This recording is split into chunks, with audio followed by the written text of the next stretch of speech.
دفاع وزارت نوي توپچي او مخابراتي ځواکونه جوړ او فارغ کړل. سلامونه د نن پلس یوټیوب چینل قدرمنو لیدونکو ستړي مشئ.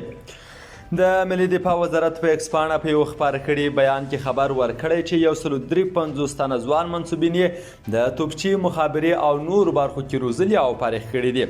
د عبدالله بن مسعود د جګړه ییزو ګډو زده کړو قومندانۍ څخه 153 تنه ځوان منصوبین فارغ شول. د ملي دفاع وزارت د بېلابېلو قطاعاتو او جزاتومونو څخه 153 تنه ځوان منصوبین د تعلیماتو او پرسونل معینیت اړوند د عبدالله بن مسعود د جګړه ییزو ګډو زده کړو قومندانۍ څخه د توپچي مخابرې نقلیه وسایطو او انجینري تسهیلاتو له 6 میاشتنیو مسلکي زده کړو څخه نن د یو لړ مراسمو په ترڅ کې فارغ شول. مسؤلینو یادو فارغانو ته هر اړخیزه وینا وکړه او زیاته یې کړه تاسو د اعداد له یوې برخې څخه فارغ شوي یاست. ترلاسه کړې زده کړې مو مه هېروئ. هڅه وکړئ په خپلو مسلکي برخو کې نورې زده کړې هم ترلاسه کړئ.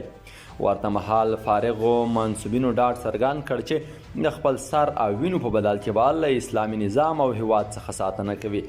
غونډه فارغانو ته د بریالیکونو په ورکولو سره پای ته ورسېده.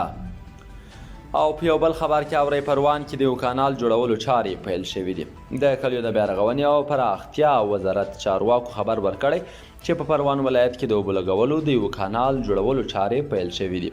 یاد وزارت په یوه خپره کړې خبرپاڼه کې ویلي چې د پروان ولایت د کلیو د بیارغونې او پراختیا ریاست له لوري او د مالیې وزارت له بودیجې څخه دغه ولایت د سیدخیل ولسوالۍ په قلعه سفید کلي کې د څه باندې 800 زره افغانیو په لګښت د 250 مترو په اوږدوالي د اوبو لګولو کانال د جوړولو چارې پیل شوي دي. د نن پلس یوټیوب چینل قدرمنو لیدونکو دوه مهم خبرونه مو همدومره وو. د نورو لپاره له موږ سره یو ځای شئ. تر بیا ښه وختونه.